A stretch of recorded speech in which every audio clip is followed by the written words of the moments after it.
Oke, teman-teman kita berdoa. Rupanya di kamar aja gimana Renji, itu cepat-cepat juga. Oke, kita berdoa.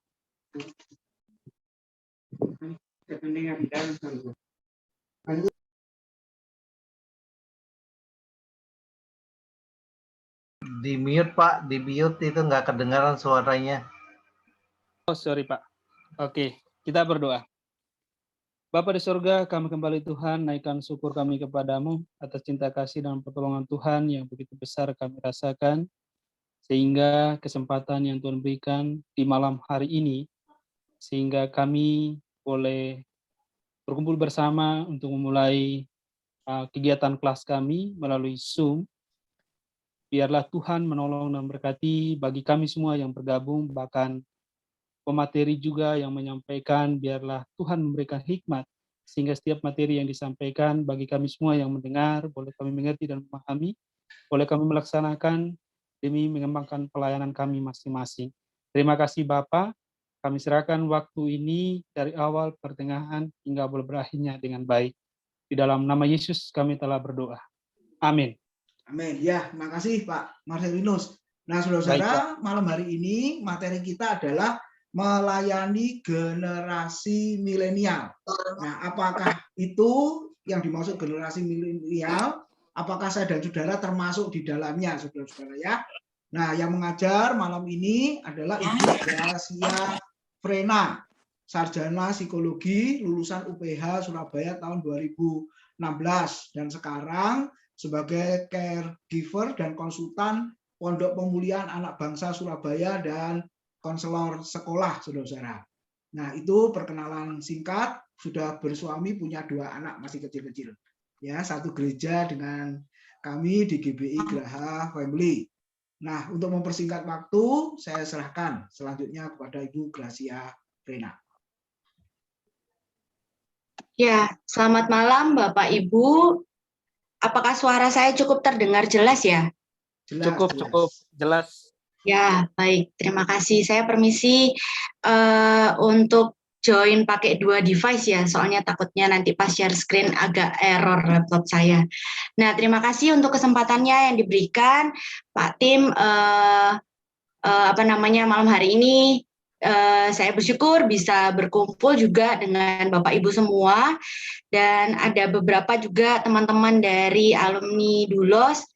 Ya, kebetulan Papa dulu mengajar, dosen, dan ini salah satunya memang Kak Marcel ini mantan mahasiswanya Papa, jadi bisa bergabung. Terima kasih Kak Marcel sudah bisa bergabung malam hari ini. Ya.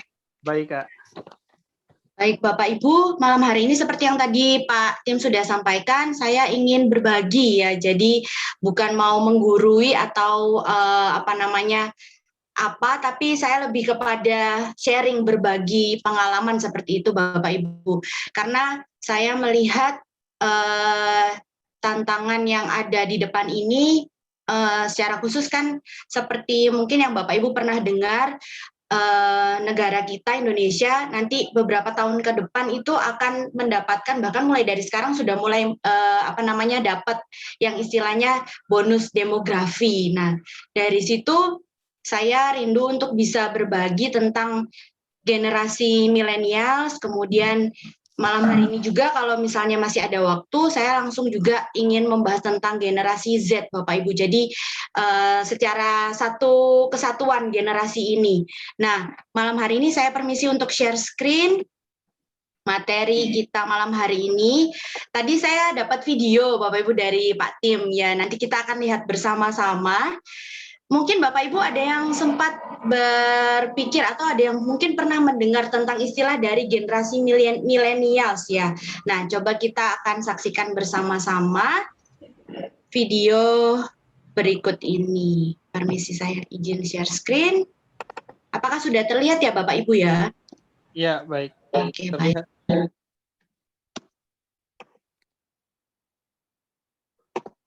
Lo tau nggak ini siapa? Tahu Karin. Kalau ini siapa sih? Siapa ya? Ini siapa sih? Ata. Ini siapa sih? Masa nggak tahu? DPR ya? DPR. Ini siapa sih? Ah, ini Kang Sule. Sule. Tuh ibu siapa ya? Ah, lupa nih gua. Lupa ya? Lupa. Pokoknya sejarah. Sejarah. Lu tahu nggak ini siapa? Ata. Lu tahu nggak kalau ini siapa? DPR. Lu tahu nggak ini siapa? Ata. Kalau ini? Kurang tahu deh Bang. Kalau ini? Sule. Kalau ini? Bija Bibi apa bukan? Bija Bibi kayaknya. BJ Habibie. Lu tahu nggak ini siapa? Awawing. Awawing. Kalau ini? Apa ya? Fatmawati. Fatmawati. Lengkapi peribahasa berikut ya. Berakit-rakit ke hulu. Rekat-rekat terhulu. Berakit-rakit ke hulu. Berenang-renang hulu. Tong kosong. Itu Bang. Tarik ses. Semangka. Lengkapi peribahasa berikut. Besar pasak. Enggak tahu. Tarik ses. Semangka. Lengkapi peribahasa berikut. Berakit-rakit ke hulu. Tepi-tepi. Bertepi-tepi. Bertepi-tepi. Bertepi-tepi dahulu. Besar pasak. Nggak tahu Bang. Tarik ses. Semongko. Lengkapi peribahasa berikut. Berakit-rakit ke hulu. Enggak tahu. Besar pasak. Enggak tahu. Tong kosong. Enggak tahu Bang. Tarik ses. Semangka. Oke, Bapak Ibu. Ya, mungkin sedikit ada gambaran ya tentang generasi milenial. Tapi mari kita lihat bersama-sama sebenarnya siapakah yang disebut dengan generasi milenial itu ya Bapak Ibu. Nah, sebenarnya generasi milenial itu adalah orang-orang muda yang lahir di era tahun sekitar 1980-an itu sampai dengan tahun 2000-an. Nah, saya termasuk di generasi milenial ini. Saya lahir tahun 1988. Nah, kenapa disebut dengan generasi milenial? Jadi pada waktu itu generasi ini lahir itu waktu dunia modern juga teknologi canggih itu semakin berkembang dengan pesat. Nah, kemudian generasi ini tuh juga dikatakan sebagai generasi yang homo digitalis. Jadi mereka hidup dan sangat dekat dengan yang namanya teknologi seperti itu. Nah, jadi sebenarnya yang dikatakan generasi millennials itu ya seperti ini. Mungkin ada beberapa orang yang berpikiran bahwa generasi milenial itu adalah anak zaman now ya.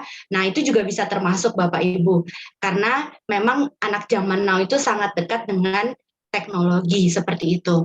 Nah, kemudian ada fenomena karakteristik dari generasi milenial. Kenapa saya mau sampaikan tentang karakteristik dari generasi milenial ini supaya nanti kita bisa ada gambaran sebenarnya generasi milenial itu seperti apa sih, lalu tantangannya menghadapi generasi milenial itu seperti apa, dan nanti ke depannya apa yang bisa kita lakukan, pelayanan seperti apa yang bisa kita lakukan kepada generasi milenial ini.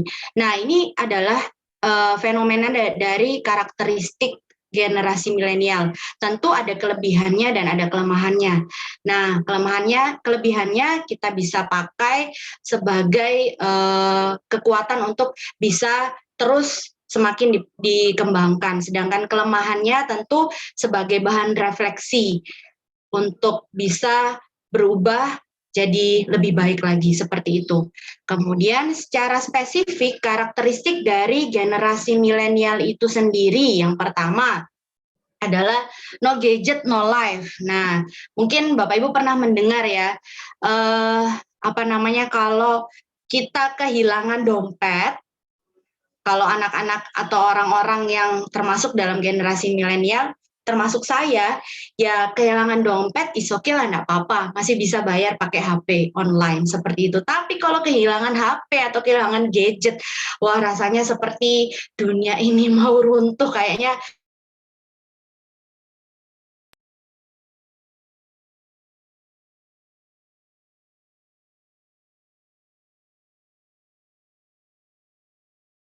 hobinya atau gaya hidupnya traveler, senang untuk pergi vacation, berlibur kemana, mengunjungi tempat mana. Nah, sebisa mungkin kalau bisa pekerjaannya juga seimbang, sesuai dengan hobinya yang traveling, seperti itu. Nah, sekarang kan muncul pekerjaan-pekerjaan baru yang zaman dulu mungkin waktu saya belum lahir atau waktu saya masih kecil belum pernah terpikirkan, dan ternyata sekarang sudah muncul ya. Bahkan pekerjaan-pekerjaan yang simpel pun itu sekarang sudah bisa menghasilkan uang yang cukup banyak, Bapak Ibu ya. Kayak misalnya Gojek, jadi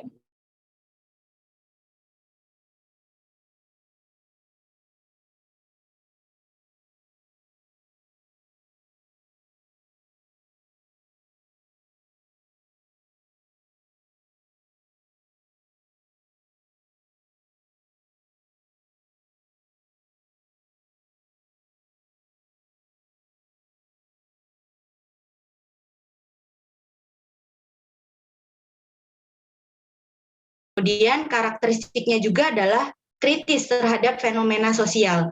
Mungkin Bapak Ibu bisa lihat kalau di media sosial banyak yang suka komen atau nyinyir tentang sesuatu ya, komen di Instagramnya artis kah, atau melihat situasi ekonomi atau politik yang ada sekarang. Nah, kebanyakan generasi milenial ini cukup vokal, bersuara untuk melihat dan menilai, mengkritisi sesuatu, bahkan segala sesuatu yang ada, yang terjadi di sekitar generasi milenial ini. Nah, ini karakteristik dari generasi milenial. Ini saya menemukan dari sebuah penelitian dan dari beberapa penelitian tentang pandangan tentang generasi milenial. Nah, kalau berdasarkan Badan Pusat Statistik, generasi milenial itu dianggap sebagai generasi yang lumayan mendominasi ya di berbagai sektor kehidupan, sekitar 63 juta ya. Nah, ini termasuk kategori positif ya Bapak Ibu. Kemudian kalau dari Yoris Sebastian ini dia adalah salah satu influencer dari sekitar tahun 2009-an kalau saya tidak salah. Saya pernah ikut salah satu seminarnya dia. Dia bergerak di bidang entrepreneurship dan dia menilai generasi milenial itu sebagai generasi yang selalu ingin serba cepat, segala sesuatunya pengen cepat pokoknya. Kemudian dinabis, kemudian ya tentu pasti melek teknologi dan juga dekat dengan media sosial Bapak Ibu. Itu positif, tapi ada sisi negatifnya juga. Ternyata setelah dinilai, dilihat, diamati, ada kecenderungan untuk generasi milenial ini berpindah pekerjaan dalam waktu yang singkat ya. Jadi bisa mudah untuk, kalau misalnya dia nggak senang dengan pekerjaannya saat ini, dia bisa langsung pindah lagi cari pekerjaan yang lain. Nah, seperti itu dikatakan bisa jadi negatif ya, karena nggak bisa stay di satu tempat tertentu. Ya ada plus minusnya memang. Kemudian selanjutnya, nah ini seperti yang tadi saya sampaikan, ini AEDC sampaikan tentang generasi milenial. Generasi milenial ini adalah pekerjaan ya Bapak Ibu yang tidak suka jadi pegawai dengan jam kerja yang paten harus jam sekian. Tidak, itu bukan karakteristiknya generasi milenial.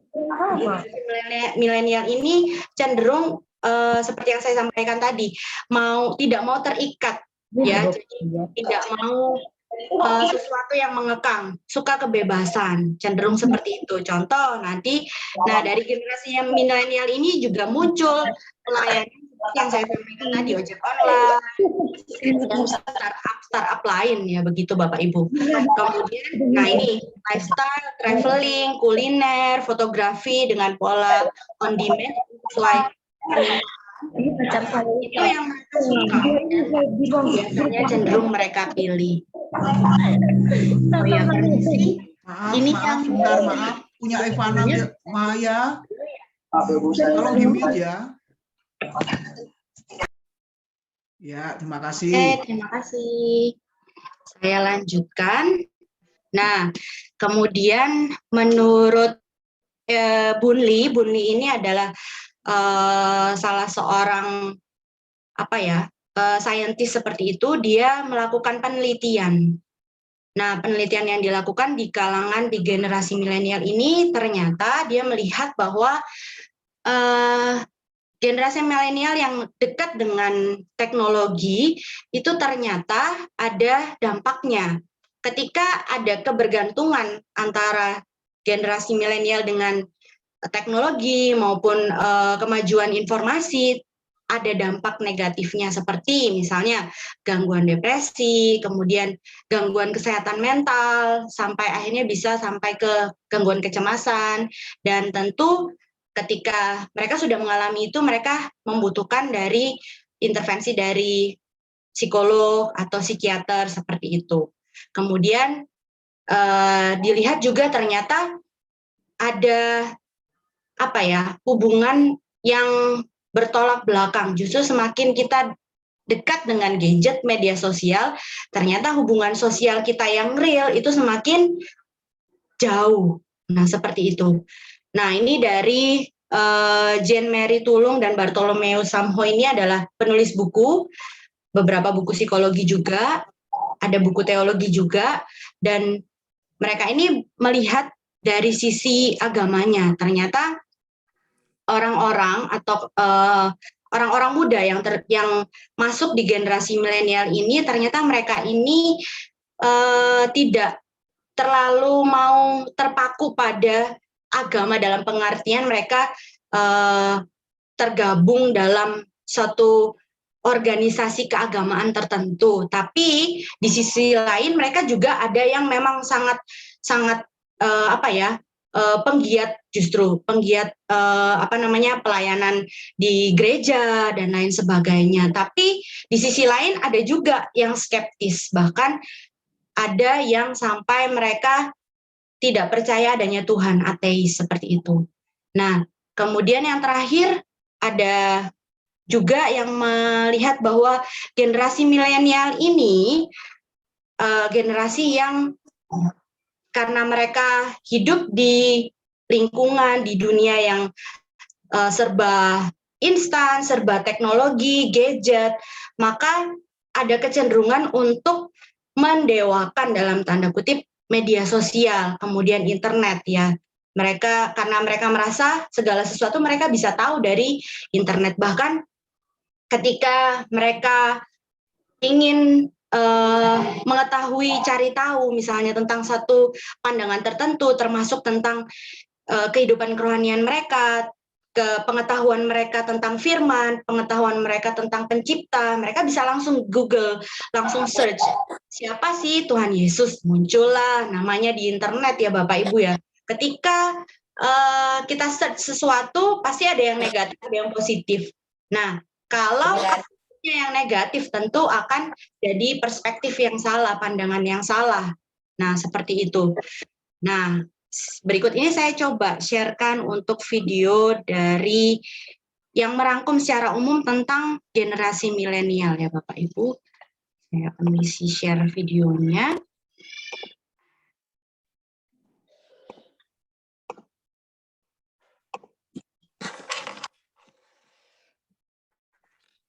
Secara umum video tentang generasi milenial yang saya akan sharekan ini bisa menggambarkan tentang sebenarnya generasi milenial itu seperti apa dan tantangan gereja menghadapi generasi milenial itu seperti apa. Karena dilihat di wilayah Eropa ternyata semakin ke sini banyak para kaum milenials yang justru malah meninggalkan gereja. Mereka nggak mau lagi bergabung dalam pelayanan di gereja. Seperti itu Bapak Ibu. Berikut ini saya sharekan untuk videonya.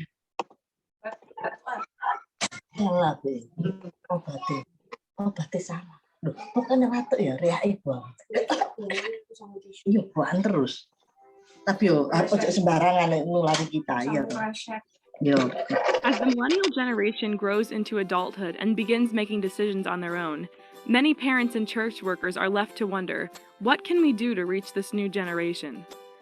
According to most sources, millennials were born anywhere between 1980 and 2000. Many times, millennials are stereotyped as not being involved in anything with rich tradition, but rather constantly looking for the flashiest and best new thing. Halo, They are Pak. seen as a creative group of people who Iya. also enjoy volunteering and connecting with others. With Google at their makasih, fingertips, they Pak. believe they can win any Lupa, argument with a few taps and clicks. Most research done by millennials, whether for school or work, is done Jadi on the banyak internet rather than millennials in the ternyata library. yang melakukan 25% of millennials identify penelitian-penelitian. themselves as unaffiliated with any religion, the age group with the highest percentage of individuals who identify as such. Many millennials can easily see through feel-good Christianity and are turned off by the inconsistencies and lack of firmness that are present in some churches' beliefs. Millennials' preferred worship style can be stereotypically presented as concert-like experience. While millennials are more accepting of technology in the church, it is not common for them to base their attendance on the presence of it. Many millennials want something substantial that allows them to relate faith to their lives, and they require the help of those around them to get to that point. Every millennial is unique. Some value the reverence of liturgical services and using a hymnal, and others like to praise God with their hands raised in a band playing contemporary music with the lyrics on screens up front. So how can you reach a seemingly apathetic generation that values honesty but craves acceptance? Provide them with authentic relationships. Reach out to them personally, with a handshake or a compliment or an invitation to dinner. Millennials want deep friendships, real conversations, valuable interactions with others, and a relationship with God. They want to be involved in their church. They want opportunities to lead studies, be involved in worship, and assist in leading their church's different ministries. Offering them real opportunities to serve, interact, and work together to share the gospel will engage millennials far more than a snazzy marketing video. Of course, there's no foolproof plan to draw millennials to your church, but reaching out to them and treating them as equals is a pretty good start. Regardless of generational differences, millennials, just like all previous generations, are recipients of Christ's promise to grow his church and advance his kingdom through means of word and sacrament. Nah, jadi Bapak Ibu, secara keseluruhan seperti tadi yang video saya tampilkan, generasi milenial ini sebenarnya mereka butuh penerimaan. Nah, tapi mereka tidak mau terikat. Nah, ini tantangannya bagi kita semua tentunya ketika kita melayani di generasi milenial. Nah, kemudian kalau kita lihat generasi milenial zaman sekarang, Bapak Ibu ya, mungkin saya juga merasa kalau dari kecil SD, kemudian SMP, SMA, ikut sekolah minggu, remaja, masih aktif, masih mau terlibat, masih mau bergabung. Tapi ketika sudah mulai kuliah, kemudian sudah mulai bekerja, dan akhirnya berkeluarga, nah generasi milenial yang saat ini adalah mereka-mereka yang sudah mulai bekerja dan bahkan sudah berkeluarga, contohnya seperti saya.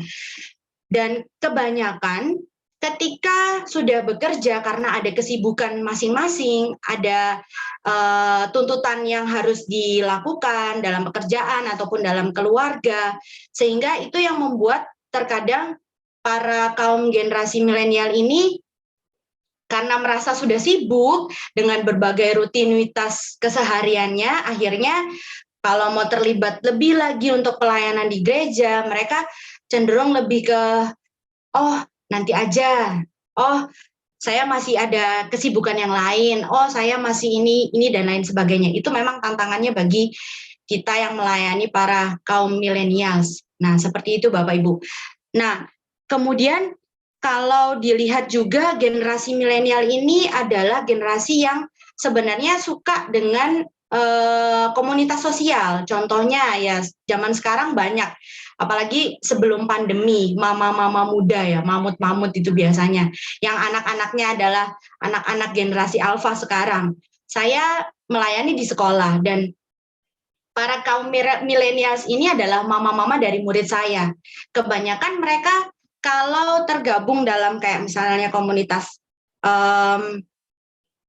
arisan, kemudian komunitas mama-mama teman anak sekolah seperti itu, mereka cepat banget untuk bisa involve, maksudnya tergabung di situ, dan mereka ada kedekatannya dengan satu dengan yang lain. Tapi kenapa mereka kalau disuruh beribadah bergabung di gereja kok susah? Nah, itu tantangannya bagi kita.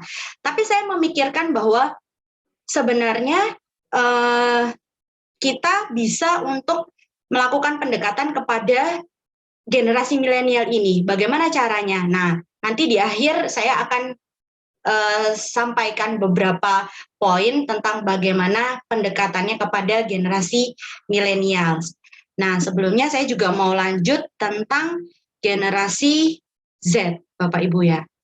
Supaya jadi kesatuan, ada generasi milenial, lanjut lagi naik ke generasi Z. Nanti pertemuan selanjutnya saya akan bahas tentang generasi alfa, tantangan dan pendekatannya kita kepada generasi alfa itu seperti apa. Nah, untuk malam hari ini saya sedikit sharing juga untuk generasi Z. Saya permisi untuk share screen kembali.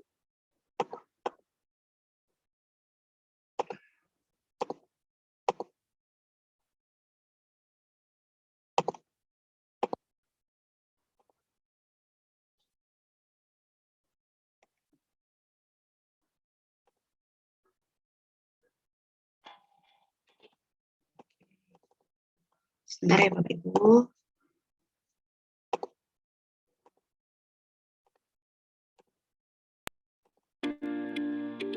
Hai geng, ketemu lagi di Kreativedia, tempat kamu semua bisa dapetin berbagai knowledge terkini tentang berbagai hal dan bakal nambah wawasan. Sebelum mulai, sharing, apalagi buat konten bermanfaat seperti ini. Di episode kali ini, kita bakal bahas tentang generasi Z, yaitu penerus generasi milenial. Generasi Z adalah orang-orang yang lahir pada tahun 1995 sampai pertengahan 2010. Dan jumlah generasi Z sampai saat ini sudah mencapai angka 68 juta jiwa atau 2 kali lipat dari generasi X. Sedangkan di seluruh dunia, generasi Z sudah mencapai 2,5 miliar jiwa. Kalau generasi milenial hadir saat peralihan teknologi analog ke teknologi digital, generasi Z ini berbeda sama generasi milenial. Mereka lahir di tengah perkembangan teknologi yang sudah maju dan tumbuh dengan menikmati teknologi tersebut. Makanya, para ahli menyebutkan generasi Z ini sebagai generasi net.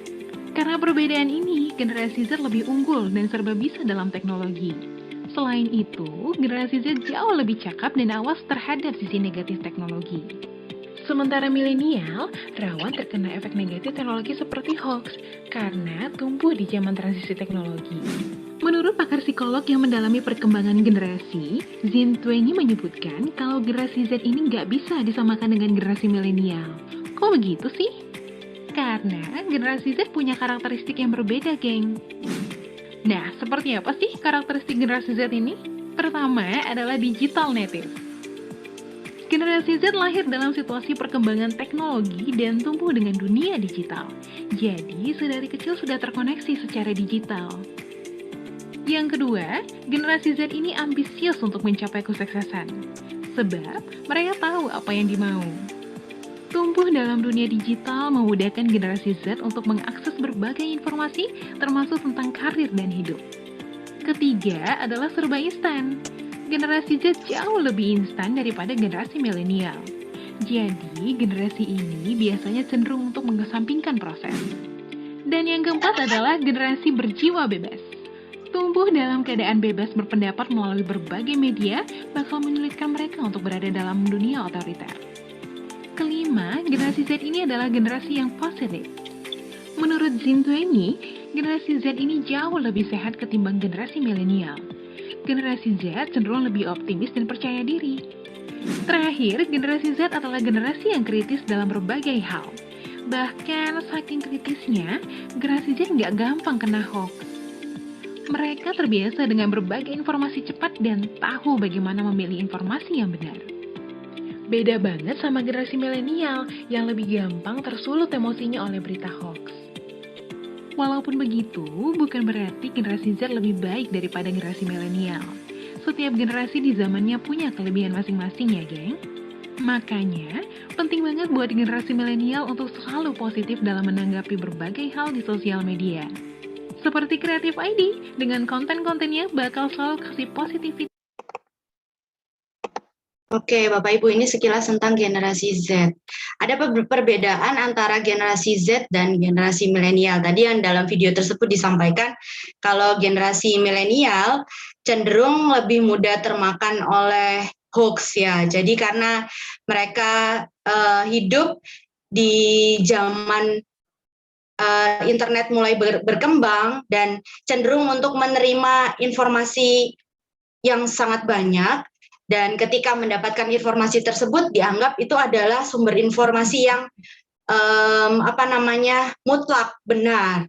Padahal ternyata tidak demikian karena tentu sumber-sumbernya perlu diketahui lagi, dicari lagi nih apakah benar, apakah sumber-sumber yang terpercaya atau tidak. Berbeda dengan generasi Z. Mereka ini lebih melek lagi tentang teknologi informasi dan mereka langsung bisa cari search ya kalau ada berita tentang ini apakah itu betul, apakah sumbernya benar. Nah, lebih tidak mudah termakan oleh hoax. Mereka juga bisa berani untuk bersuara. Nah, saya lanjutkan, saya permisi untuk share screen. Bapak Ibu kalau melihat ya gambar ini ya, ternyata waktu sangat berubah cepat sekali ya. Saya juga merasakan dulu waktu saya masih kecil, saya di posisi di gambar yang sebelah kiri ini ya. Jadi minta tolong orang tua, "Pak, bisa tolong aku nggak? Ini loh mainanku rusak, cariin baterainya atau minta ganti baterai baru." Kalau itu zaman dulu. Tapi kalau zaman sekarang berbeda, justru malah orang tuanya, malah papanya atau mamanya yang minta tolong anaknya. "Ini gimana ya?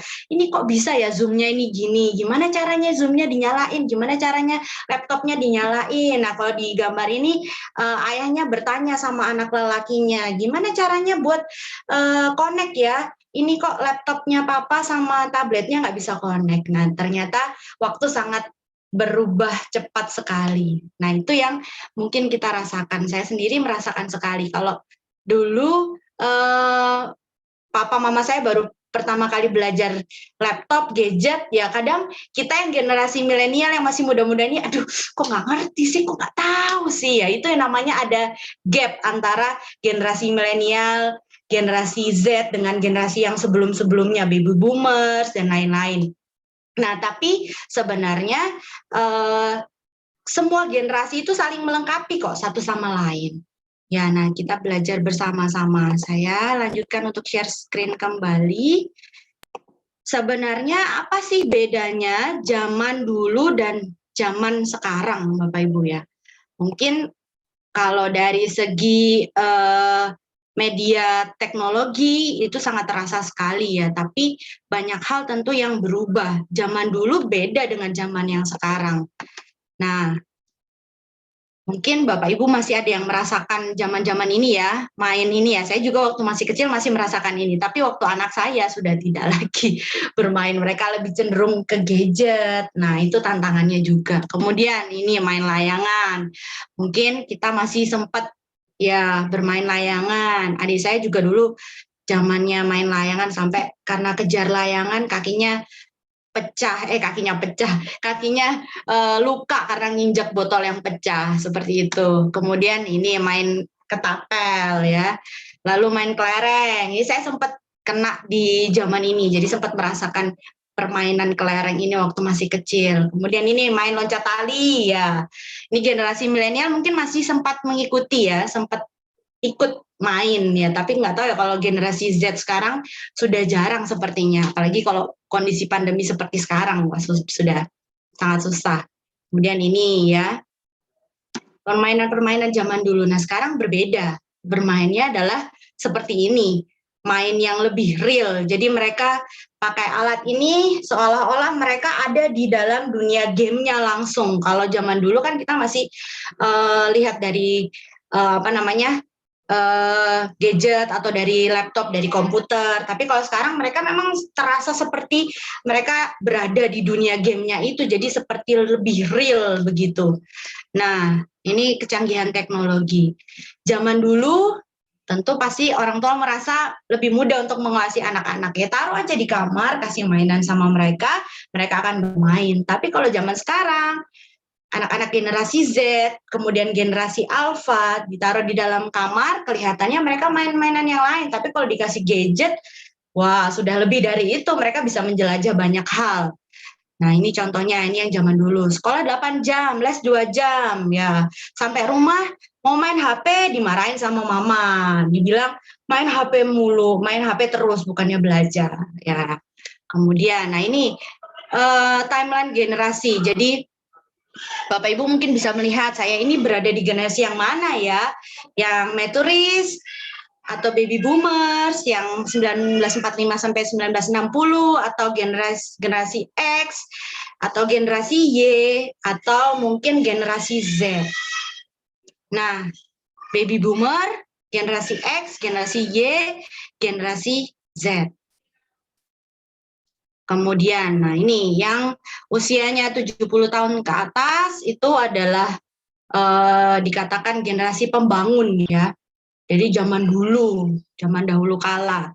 Nah, kemudian yang usia 52 sampai 70 tergolong yang baby boomers. Kemudian yang 37 tahun sampai 51 tahun itu generasi X. Kemudian yang usia 22 sampai 36 tahun generasi Y. Lalu yang usia 7 tahun sampai 21 tahun generasi Z. Dan yang di bawah itu termasuk generasi Alpha. Nah, ini yang saya bilang tadi, ada generation gap.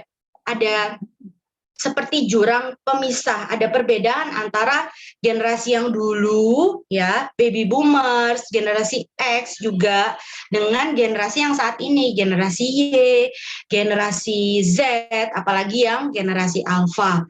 Dari sense of humor juga sudah berbeda ya. Saya juga merasakan Bapak Ibu ketika saya sama adik saya, kami yang generasi milenial, generasi Y, ketika guyonan, bercanda ya, menurut kami itu lucu, tapi ternyata menurut papa dan mama kami itu ternyata tidak lucu, malah kadang mereka tersinggung, padahal maksud saya sama adik saya itu kami cuma bercanda, bergurau, tapi papa mama malah marah, tersinggung, karena mungkin ada perkataan yang tidak pas menurut mereka, tapi karena ada generation gap ini, karena ada perbedaan yang cukup jauh itu yang sehingga membuat terkadang ada salah paham, seperti itu.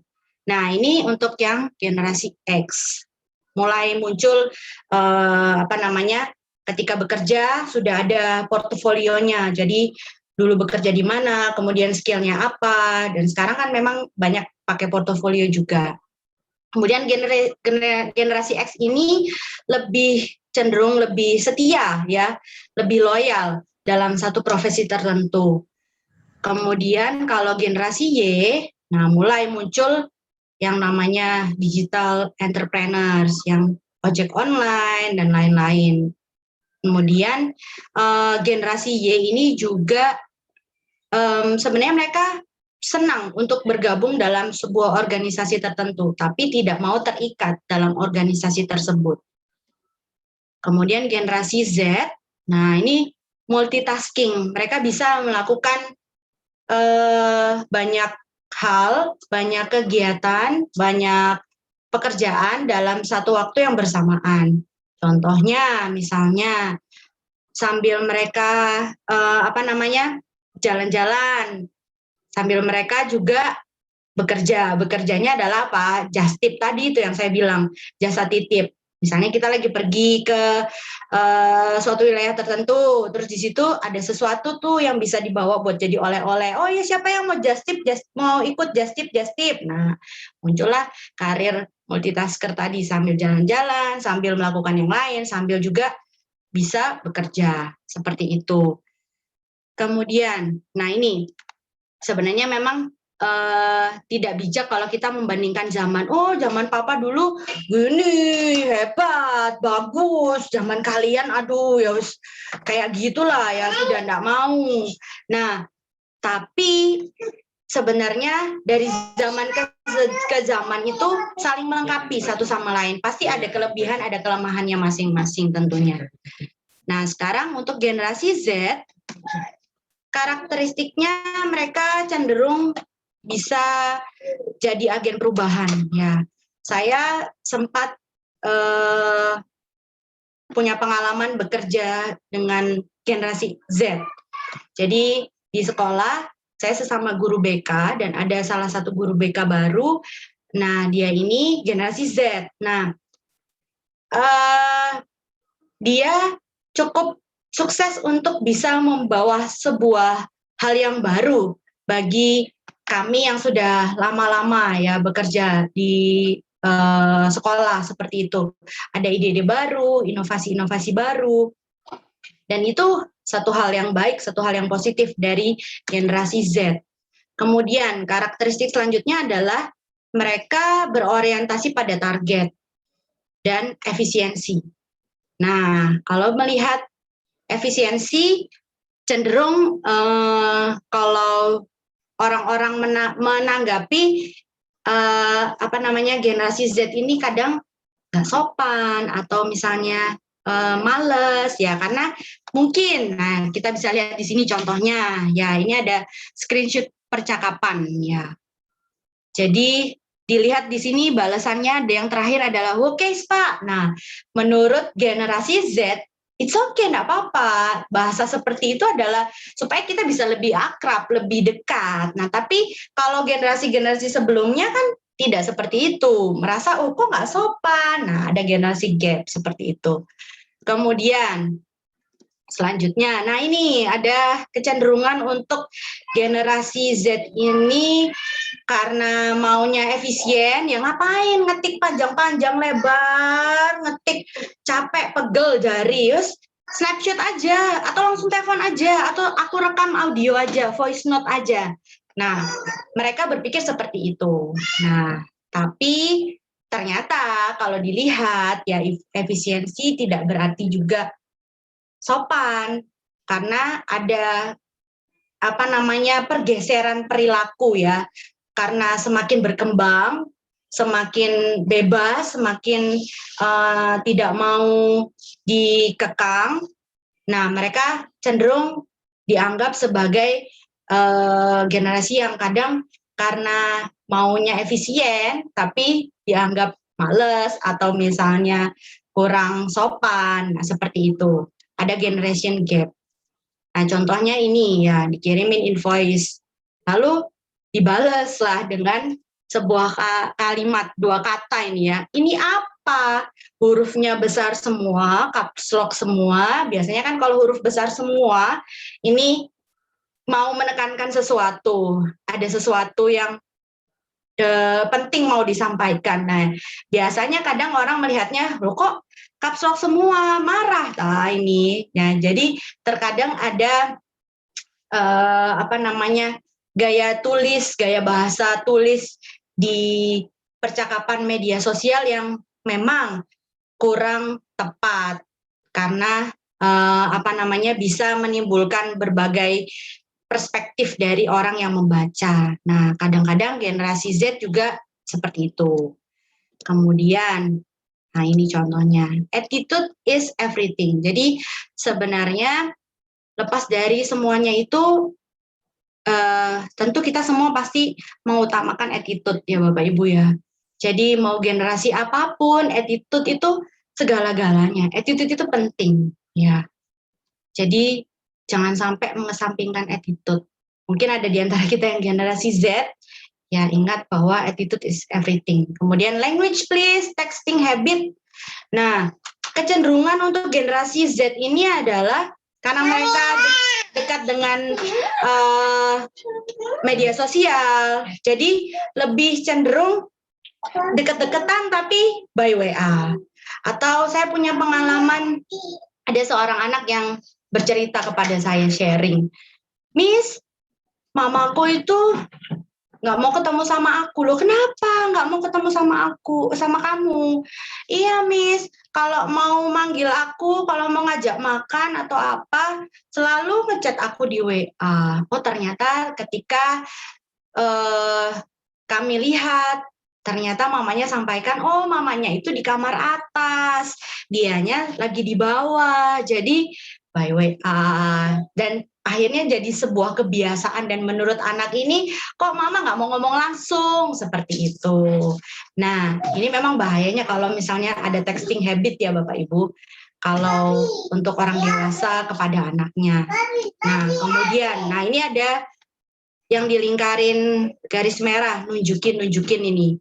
Mungkin ada bahasa-bahasa tertentu yang dianggap tidak baku ya, tapi sebenarnya maksudnya generasi Z ini adalah untuk menyampaikan sesuatu supaya mudah dipahami begitu, tapi ternyata bahasa yang kurang baku ini masih belum bisa diterima. Nah, seperti itu. Oh, selanjutnya, dan kurva dengan begitu tahu deh berapa. Nah, maksudnya adalah mengartikan sesuatu tapi karena bahasanya yang berbeda jadi dianggap berbeda, seperti itu. Bikin nih kata-kata yang nggak baku ya, yang menjadi kadang orang-orang yang dewasa, mungkin generasi-generasi yang sebelumnya baby boomers nganggap ini kok nggak sopan, bahasanya kok kayak gini. Nah, seperti itu. Tapi sebenarnya mereka karena ingin yang cepat, efisien, maksudnya ya aku nangkepnya seperti ini. Jadi mereka membahasakan dengan bahasa yang sesimpel mungkin menurut mereka, seperti itu. Kemudian karakteristik selanjutnya adalah generasi Z ini mereka senang berbagi, Bapak Ibu. Jadi suka sharing sesuatu. Misalnya ada info apa nih, gempa ya. Nah, biasanya generasi Z ini karena mereka melek informasi, karena mereka juga melek media sosial, nah langsung mereka share, ada gempa, lalu dikasih tahu, di screenshot misalnya, titik koordinat gempanya dapat dari Badan Pusat Statistik misalnya, seperti itu.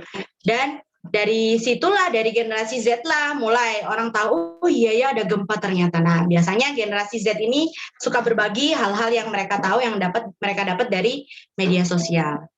Nah, ini contohnya kalau untuk yang baby boomers, kemudian generasi X dan generasi Y itu dari atas pusat didistribusikan ke bawah. Tetapi kalau generasi Z, mereka mencar, ngasih ke semuanya, ngasih ke teman mereka, ngasih ke engkong mereka, ngasih ke papa mama mereka. Nah, seperti itu. Jadi mereka lebih yang kolaboratif dan contribution. Jadi maunya apa yang mereka dapat sebisa mungkin mereka share ke siapa aja gitu, karena mungkin menurut mereka itu bermanfaat, bagus. Aku kasih tahu deh ke engkong, aku kasih tahu deh ke mama, aku kasih tahu deh ke teman. Jadi segala sisi dia kasih tahu, dia sharingkan, seperti itu. Kemudian generasi Z juga tentu pasti jelas asik dengan teknologi ya. Tapi ada efek negatifnya ternyata, keasikan dengan internet. Banyak sekali sekarang zaman, apalagi semenjak pandemi ini, anak-anak harus belajar dari rumah. Keluhan-keluhan dari orang tua adalah mereka screen time-nya terlalu panjang, terlalu banyak. Mulai dari anak SD, TK, sampai yang SMA, kuliah. Nah, ini bahayanya Bapak Ibu ya. Keasikan dengan internet, keasikan dengan gadget, media sosial, seperti itu. Nah, efek sampingnya juga akhirnya jadi mudah gelisah, ya nggak sabaran, maunya segala sesuatu cepat, instan, nah seperti itu. Nah, ada satu hal sisi positifnya mereka juga, yaitu mereka suka buat konten sendiri. Banyak sekali kan sekarang YouTuber, vlogger, dan itu baik. Kalau sharingnya, sharingnya adalah sesuatu hal yang bermanfaat, yang baik, yang positif, seperti itu. Nah, kemudian berkaitan dengan konten, mereka suka buat misalnya kayak murid-murid saya banyak yang mereka membuat konten, misalnya bikin kreativitas dari kertas, mereka video lalu mereka upload. Nah, ketika ditanya, sebenarnya kamu kalau gede nanti mau jadi apa sih? Oh, aku mau jadi YouTuber, aku mau jadi vlogger. Nah, itu cita-cita mereka, berbeda dengan kita yang generasi dulu ya. Kalau ditanya, kalau gede nanti mau jadi apa? Oh, jadi pilot. Kalau gede mau jadi apa? Jadi dokter. Gede jadi apa? Jadi guru. Nah, kalau zaman sekarang anak-anak banyaknya ketika ditanya maunya jadi apa? Jadi YouTuber, jadi vlogger. Nah, seperti itu. Ya, karena mereka senang buat konten-konten mereka sendiri. Nah, kemudian banyak Bapak Ibu, tapi kalau sisi negatifnya adalah mereka anak-anak remaja yang generasi Z zaman sekarang ini, karena mereka contohnya ingin misalnya jadi vlogger, jadi YouTuber. Nah, ketika digali hal-hal negatif yang pernah mereka rasakan, yang mereka sampaikan adalah, Miss, aku sedih. Sedih kenapa? Iya, Miss, soalnya subscriberku sedikit. Nah, loh, subscriber sedikit, sedih, segitunya sedihnya. Nah, ternyata menurut mereka itu sangat-sangat berharga. Itulah perbedaan antara generasi Z dengan generasi-generasi sebelumnya. Nah, kemudian ini remaja dan dewasa digital. Peer pressure, jadi ada tekanan-tekanan dari kelompoknya ya. Nah, jadi generasi Z ini penting dari kita, para orang tuanya, para pembina-pembinanya itu memberikan role model yang baik untuk mereka, karena itu sangat berpengaruh juga kepada karakter mereka dan nanti pada jenjang pemilihan karir dari mereka seperti itu. Nah, saya next lanjut. Role model mereka sekarang adalah kebanyakan bukan tokoh-tokoh superhero atau apa, tapi vlogger, YouTuber ya. Tadi waktu video di awal tadi yang saya dapat dari Pak Tim itu ditanya fotonya ini siapa? Oh, kalau dia artis ya, vlogger, YouTuber, cepet jawabnya anak-anak zaman sekarang, generasi Z zaman sekarang ya. Oh, Atta Halilintar, Awkarin, tahu mereka semua. Tapi ketika ditanya ini pahlawan nih gambarnya R.A. Kartini, mereka nggak tahu itu siapa. RI nggak ngerti. Nah, itu perbedaan generasi Z dengan generasi yang sebelumnya. Nah, justru mereka mengidolakan para gamers ya, yang jago main game, hebat main gamenya. Itu idola mereka zaman sekarang ya. Terus gamer, ini ada gamer cantik, gajinya 137 juta ya. Mungkin Bapak Ibu sekarang sempat mendengar yang viral kemarin itu tentang babi ngepet ya Bapak Ibu ya. Jadi ada salah seorang wanita yang ngomongin kalau tetangganya itu punya babi ngepet. Soalnya nggak pernah kelihatan kerja, tapi ada uang, punya uang. Nah, Bapak Ibu zaman sekarang, generasi Z berawal dari generasi milenial sebelumnya, itu mereka kerja dari rumah pun mereka bisa dapetin uang, begitu ya Bapak Ibu ya. Jadi bukan karena hal-hal mistis yang lain ya.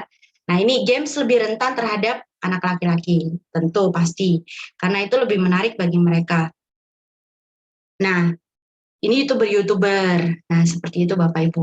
Kembali lagi, saya sharekan satu hal penting terakhir sebelum kita masuk ke sharing maupun tanya jawab. Saya sempat membaca sebuah penelitian dari APA yang psychology, itu di situ dikatakan akibat dampak dari pandemi COVID-19 terhadap generasi muda. Generasi muda yang dimaksud adalah termasuk generasi milenial dan generasi Z, juga generasi alpha. Tapi malam hari ini saya hanya membahas tentang generasi milenial dan generasi Z. Nah, di situ dikatakan semenjak pandemi COVID-19 ini ternyata semakin meningkat kekhawatiran tentang kesehatan mental, juga kesejahteraan hidup tentunya pasti, karena banyak lapangan pekerjaan yang harus tutup, kemudian akhirnya berdampak kepada kesehatan mental dari para generasi milenial maupun generasi Z ini juga. Karena generasi Z sekarang ini kan mereka ada yang sudah masuk ke dunia kerja. Ya, generasi Z yang paling tua sudah masuk ke dunia kerja seperti itu. Kemudian dampaknya juga adalah meningkatnya loneliness, rasa kesepian, rasa ditinggalkan, dan mungkin mereka ada anggota keluarganya yang harus meninggal dunia karena COVID seperti itu, dan akhirnya kecenderungan mengisolasi diri. Nah, memang di masa pandemi ini juga kita kan sering mendengar istilah isolasi mandiri ya, dan itu akhirnya bisa berdampak juga ternyata Bapak Ibu kepada kemampuan bersosialisasi ya, apalagi karena jangka waktunya cukup lama.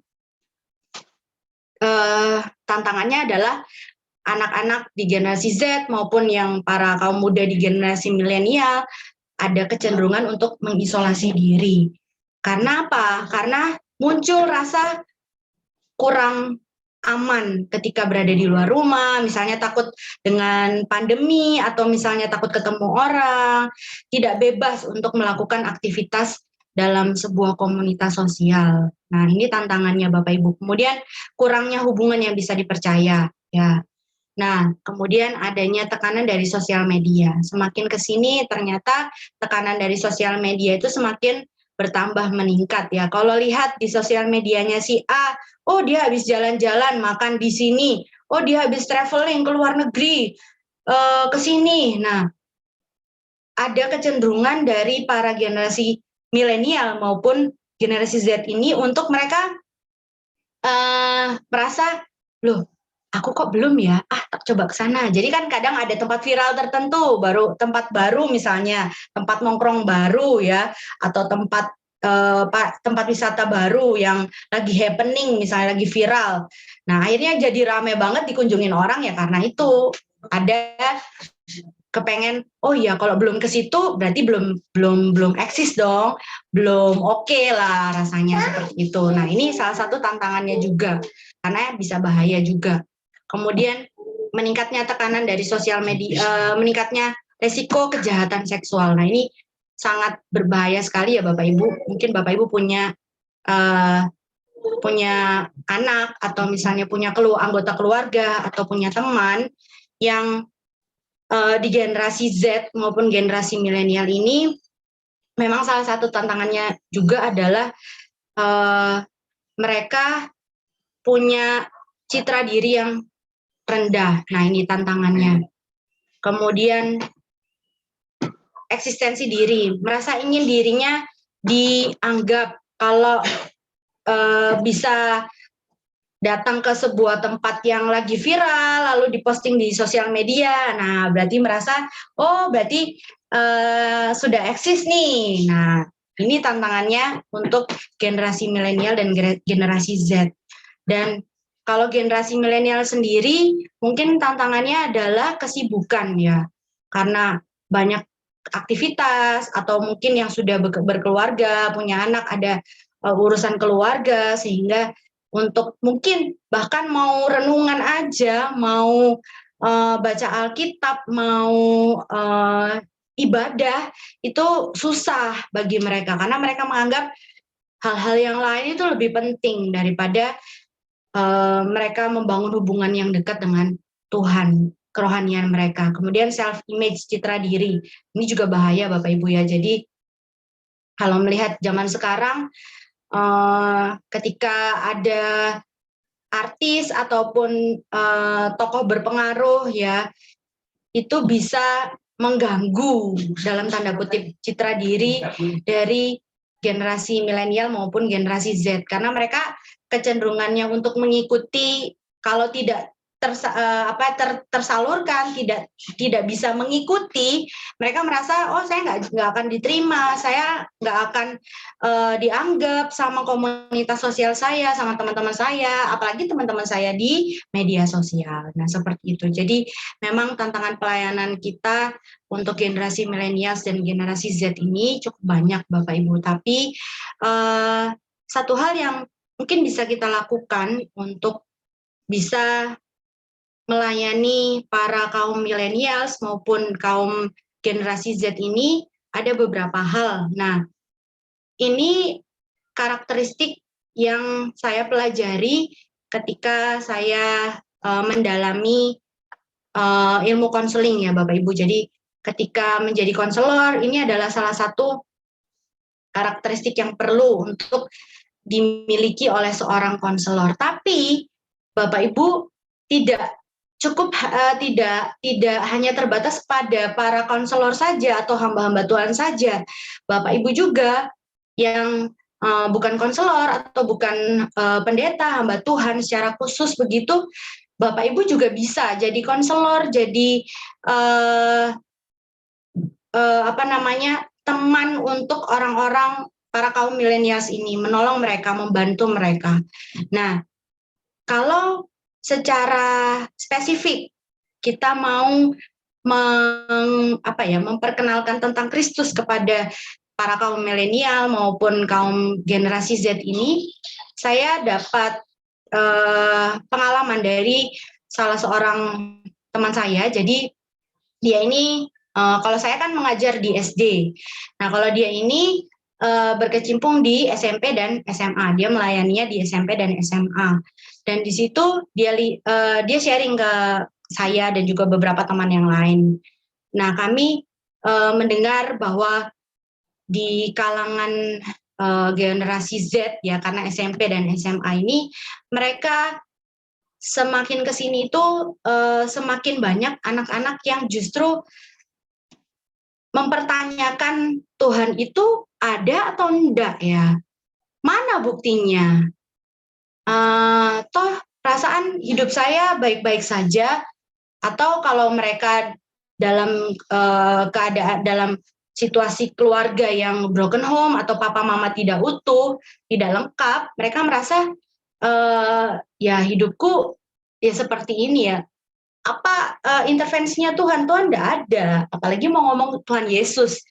Nah itu di kalangan para generasi Z ini justru mereka mempertanyakan, dan sempat teman saya ini dia sharing waktu kami ikut seminar training itu, dia sharing dan memang sebenarnya yang bisa kita lakukan adalah jadi sahabat mereka. Kita melakukan pendekatan yang langsung kepada mereka, kenal mereka, jadi sahabat mereka. Nah di situ tentu kita bisa mulai pendekatan.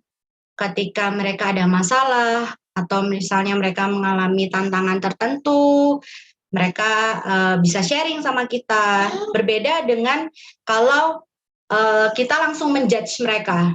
Misalnya, oh nggak boleh gitu, kamu nggak boleh kalau nggak baca Alkitab setiap hari, salah kamu. Nah, mereka akan cenderung menarik diri kalau seperti itu. Nah, kalau untuk generasi Z lebih kepada pendekatan, kita bangun hubungan dengan mereka, jadi sahabat mereka, itu akan lebih mudah masuk untuk kita bisa menceritakan tentang Tuhan Yesus, menceritakan tentang kebaikan Tuhan, tentang kehidupan kekekalan, seperti itu. Nah, jadi yang bisa kita lakukan adalah kita jadi sahabat mereka. Sahabat yang bagaimana? Tentunya ya punya kemampuan untuk kita mau mendengarkan mereka dengan baik. Setiap apapun yang mereka sampaikan, kita biarkan dulu mereka sharing, ya jangan langsung dijudge, dipotong, salah, jangan, no, tidak, nah nggak seperti itu. Mereka akan cenderung menarik diri, itu tadi yang saya bilang. Saya punya pengalaman Bapak Ibu, jadi waktu saya pertama kali melayani jadi guru 4 tahun yang lalu, saya pernah mengajar anak kelas 6, dan beberapa bulan setelah itu dia lulus SD, dia naik ke jenjang SMP. Tiba-tiba saya dapat DM di Instagram saya, Miss, gimana kabarnya? Nah, saya kaget loh, dia tahu Instagram saya dari mana, terus kok tiba-tiba, padahal saya juga nggak yang segitu dekatnya sama dia. Tapi ternyata ada satu momen yang menurut dia itu, dia rasa saya itu peduli sama dia. Saya bisa jadi teman yang baik buat dia. Padahal secara tidak langsung kalau saya merasa saya melayani semua anak-anak, tidak terpaku pada satu pribadi anak tertentu, tidak, tapi saya melayani mereka semua. Dan ternyata si A ini, murid saya ini juga dia merasa kok saya dipedulikan. Nah, seperti itu. Jadi sebenarnya Bapak Ibu, kita bangun bangun komunikasi yang baik, bangun hubungan yang baik dengan generasi Z, generasi milenial juga. Nah, kemudian berempati seperti itu. Kemudian tentu bisa jadi pribadi yang bisa dipercaya oleh mereka. Jadi yang dipercaya yang dimaksud adalah ketika mereka sharing sesuatu, mereka menyampaikan sesuatu, tidak kita sampaikan, justru kita simpan untuk kita. Jadi ketika saya juga belajar konseling, ada kode etiknya tentu yang harus kita jaga. Salah satunya adalah menjaga kerahasiaan apapun yang disampaikan oleh klien kita. Nah, ketika kita misalnya melayani generasi Z, generasi milenial, ketika mereka sharing sesuatu, tentunya kita juga belajar untuk jadi orang yang dapat dipercaya. Kecuali hal yang mereka sampaikan kepada kita itu adalah sesuatu hal yang berbahaya, misalnya, Miss, atau kok ini misalnya dia sudah merasa hidupnya tidak berguna dan akhirnya ada kecenderungan untuk bunuh diri. Nah, itu perlu kita sampaikan kepada pihak-pihak yang terkait, misalnya mamanya atau misalnya orang-orang yang ada di sekitar dia untuk mencegah supaya dia tidak melakukan itu. Nah, itu pengecualian. Tetapi kalau informasi-informasi itu untuk sharing, misalnya dia menceritakan sesuatu, pengalamannya dia apapun itu, selama itu tidak membahayakan dia, ya itu harus kita keep baik-baik. Kemudian selanjutnya adalah jadi pribadi yang sabar ya. Karena biasanya kalau generasi Z itu mereka banyak ngomong, mau untuk menyampaikan segala sesuatu yang mereka dapat ya. Aku tahu ini gini. Nah, kita sabar aja, dengerin mereka aja. Nah, kemudian fleksibel ya, nggak yang terpaku saklek harus A harus B. Dan mereka kalau misalnya generasi Z sama generasi millennials, mereka cenderung untuk tidak suka diberi label. Oh kamu itu wes males misalnya. Oh kamu kok gini, kok gitu. Nah, enggak seperti itu kalau ke pendekatan ke generasi milenial maupun generasi Z. Dan yang terakhir adalah jadi teladan dan jadi contoh buat mereka tentunya. Nah, ini yang bisa saya sampaikan. Mungkin ada pertanyaan dari Bapak Ibu atau mungkin ada yang mau sharing, bisa disampaikan. Saya beri waktu untuk Bapak Ibu mau bertanya. Ya, terima kasih Bu Gracia. Silakan Bapak Ibu, kita sudah mendapat wawasan, tentunya berbahagialah kita yang lahir, Bapak Ibu ya, bahwa setiap generasi itu ternyata ada kelebihannya dan ada kekurangannya. Jadi bersyukur saja, walaupun kita tidak termasuk kelompok generasi milenial atau generasi Z ya, yang sudah kepala 5 ini, saudara-saudara ya. Tapi terus terang tantangan pelayanan kita kan seperti ini. Ya, nah ada salah satu riset itu mengatakan bahwa generasi milenial, generasi Z itu kerohanian atau apa istilahnya semangat untuk beribadah, baca Alkitab, berdoa itu menurun, Bu Gracia. Benar enggak? Jadi enggak ada gairah untuk hal rohani. Enggak ada, betul. Karena mereka merasa kurang real dan nggak menarik. Nah, kayak tadi ada video yang saya tampilkan itu, kenapa di wilayah Eropa, Amerika, banyak generasi milenial yang mulai mundur dari kegiatan kerohanian, kegiatan keagamaan, bahkan mereka keluar dari gereja. Karena mereka merasa seperti tata ibadahnya itu kok kayaknya begitu-begitu aja. Nah, mereka butuh sesuatu yang baru, sesuatu yang membangun semangat, istilahnya bisa menggairahkan mereka untuk mereka bisa semangat untuk bisa mengikuti tata ibadah seperti itu. Nah, memang sebenarnya intinya kan yang harus kita cari ketika ibadah dalam beribadah itu adalah Tuhan ya, bukan apa ya, kepuasan diri kita semata-mata, tapi itu tantangannya untuk kita melayani ke generasi milenial. Makanya muncul pelayanan-pelayanan baru, Hillsong, Planet Shakers dan lain-lain. Jadi bukan lagi gereja yang tata ibadahnya istilahnya ya Pak ya, saya juga nggak hafal itu. Kalau tata ibadah yang dianggap oleh generasi milenial kaku atau misalnya gitu-gitu aja, mereka cenderung tidak mau ikut seperti itu. Dan mereka butuh sesuatu yang real. Nah, makanya tadi saya bilang lebih ke pendekatan pendekatan secara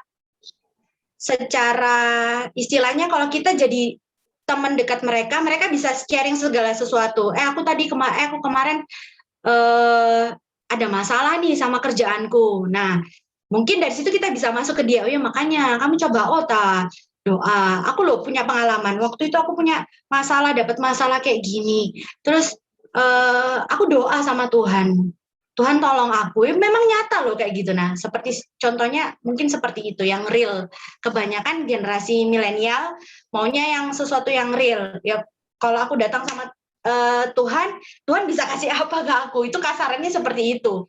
Tapi sebenarnya kan memang nggak harus seperti itu. Cuman kita harus ada pendekatan kepada mereka. Bagaimana mereka itu bisa sharing segala sesuatu apapun yang mereka rasakan, dan baru kita masuk di situ. Seperti itu sih Pak. Oke ya, terima kasih. Silakan yang lain Bapak Ibu boleh bertanya ya, saling berbagi untuk diskusi kita. Silakan. Sebagai orang tua bagaimana? Ya, Pak Marcel. Oke, baik, terima kasih Bu Frena ya, materi yang disampaikan. Kalau dari saya, ya ini bertanya ya, gimana kita sharing bersama. Kalau berbicara mengenai generasi milenial kan, ini pada umumnya yang kita bahas ini realitanya di kota ya. Nah, bagaimana dengan kalau yang di pedesaan, karena pada faktor ekonomi juga, mungkin gadget itu hanya mereka mendengar saja. Tapi kalau untuk memilikinya, ya kemungkinan besar tidak ya, sedikit yang mungkin sudah memiliki gadget. Nah, bagaimana kalau kita seandainya nanti ke depannya kan kita pelayanan juga bisa ke pedesaan, bagaimana kita menjelaskan mereka perkembangan gadget sehingga mereka juga boleh memahami, karena semakin ke sini kan semakin berkembangnya teknologi, mereka ketinggalan. Dan itu pun juga dalam memperkenalkan ke Kristus, Tuhan Yesus yang ini yang kita ajarkan ya kadang lebih mudah juga melalui gadget, sehingga banyak yang mengerti dan memahami juga. Nah, sementara mereka yang di pedesaan ini ketinggalan. Nah, bagaimana sikap kita sebagai ya pembimbing yang mengajarkan kepada mereka langkah apa yang paling tepat untuk kita lakukan bersama. Ya itu yang saya tanyakan. Terima kasih. Oke, terima kasih ya Kak Marcel ya pertanyaannya. Nah, memang yang saya sampaikan itu lebih banyak dialami di para kaum generasi milenial maupun generasi Z di perkotaan. Kalau di daerah pedesaan mungkin itu sebenarnya ada banyak baiknya juga, karena mereka belum terlalu banyak tahu tentang teknologi. Karena kalau saya pernah mengikuti semacam kayak workshop begitu, dan di situ ada salah satu psikolog dari Amerika bilang bahwa kalau dulu ya mungkin Bapak Ibu tahu ya sejarahnya bagaimana bisa sampai Apple, terus Microsoft, Bill Gates dan lain sebagainya, mereka bisa merancang teknologi yang sedemikian canggih itu. Nah, itu kan berawal dari Silicon Valley. Dari Silicon Valley itu ternyata mereka justru tidak memperbolehkan anak mereka ya untuk menggunakan gadget sebelum usia 13 atau 17 tahun, saya lupa. Jadi sebelum itu mereka nggak boleh gadget. Nah, tapi dari situ justru malah mereka berkembang untuk karena punya rasa ingin tahu yang tinggi mereka buat. Tapi mereka tidak melewati batasan itu tentunya. Karena kalau penggunaan gadget atau media sosial di bawah usia 17 tahun katakanlah, lebih banyak negatifnya daripada positifnya. Karena kalau tanpa pengawasan dari orang yang dewasa, tanpa pengawasan dari orang tua, sekalipun dia mungkin sudah SMA ataupun sudah bisa dalam tanda kutip mandiri, tapi kalau ya kita tidak bisa pungkiri kalau internet itu segala sesuatunya bisa muncul begitu saja ya Bapak Ibu ya. Tiba-tiba lagi buka YouTube nih, YouTube misalnya lagi dengerin lagu rohani, tiba-tiba muncul iklan yang nggak pas ya seperti itu. Karena kita nggak bisa membatasi media sosial maupun informasi teknologi itu begitu saja. Dia akan cepat muncul begitu saja. Dan kalau dikaji lebih banyak, ternyata memang lebih banyak negatifnya daripada positifnya tentang media sosial maupun gadget teknologi. Kalau itu hanya penggunaan untuk sebagai sarana untuk bisa berkomunikasi, itu baik, boleh ya. Tapi kalau lebih daripada itu, kita tidak bisa nggak bisa menahan. Bahkan kalaupun sudah di YouTube juga udah ada parental guiding. Nah, itu pun ada kelolosan anak-anak yang tiba-tiba buka game online atau tiba-tiba kelihat ada video porno dan lain sebagainya. Nah, itu bahaya sekali. Jadi, kalau melihat teman-teman yang mungkin masih belum teknologinya belum terlalu canggih, enggak apa-apa. Justru kalau saya lihat bersyukur. Nah, karena apa? Kan kalau saya, mama papa asalnya dari Manado, di sana istilahnya membangun komunitas, maksudnya bisa bersosialisasi dengan orang lain itu baik. Kemampuan mereka untuk bersosialisasi itu baik karena mereka bisa kumpul, ngobrol sama teman dan lain sebagainya, nggak pusing dengan gadget. Nah, kecenderungannya kalau kita sudah tahu media sosial, sudah tahu gadget, nah akan fokusnya di situ terus.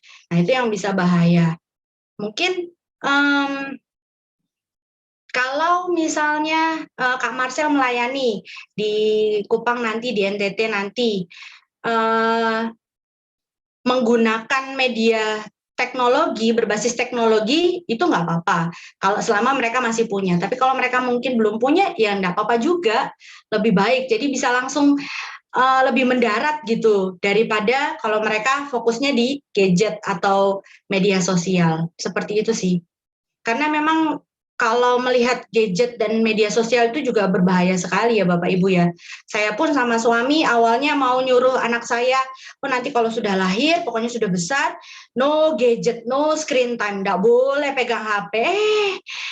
Tapi karena kesibukan, kadang-kadang supaya dia nggak rewel, udah kasih HP dulu, nonton video sedikit. Akhirnya dikit-dikit mintanya, Mami, kakak bola, lihat video yang kakak bola. Nah, seperti itu. Memang kalau dilihat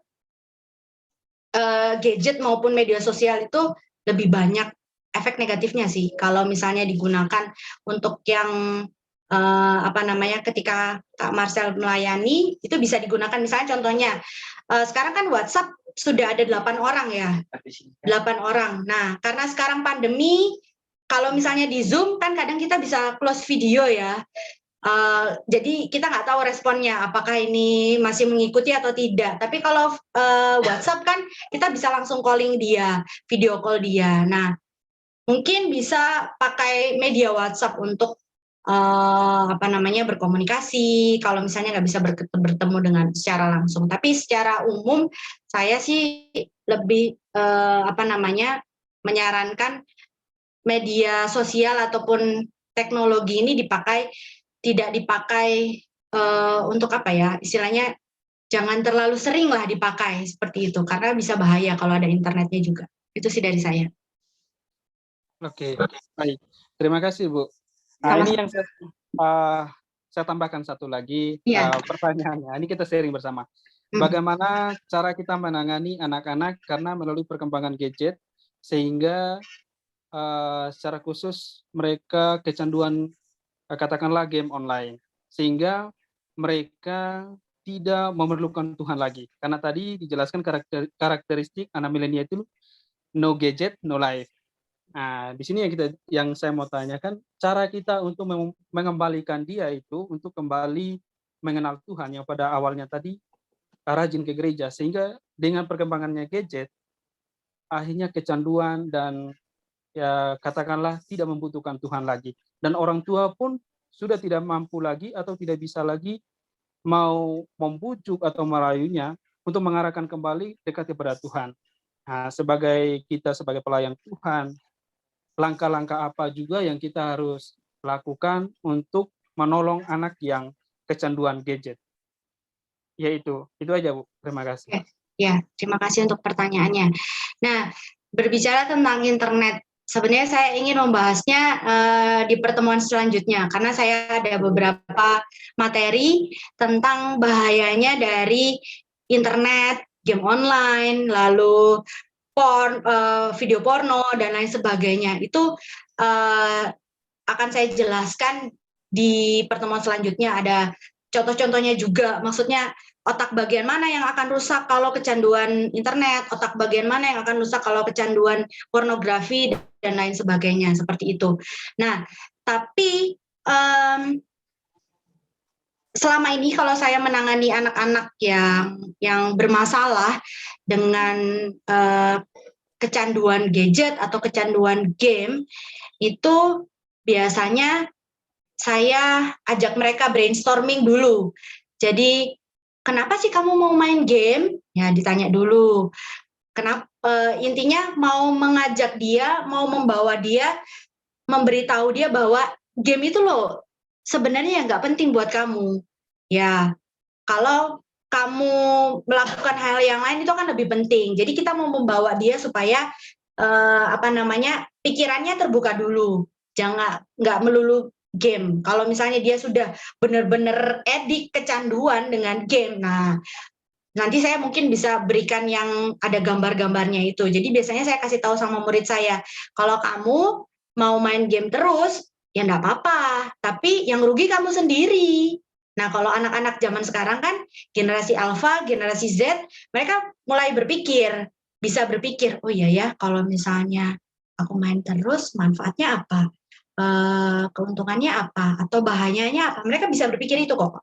Jadi, dibawa, ditarik ke satu titik di mana ini loh game itu nggak bagus, internet itu nggak bagus, intinya seperti itu.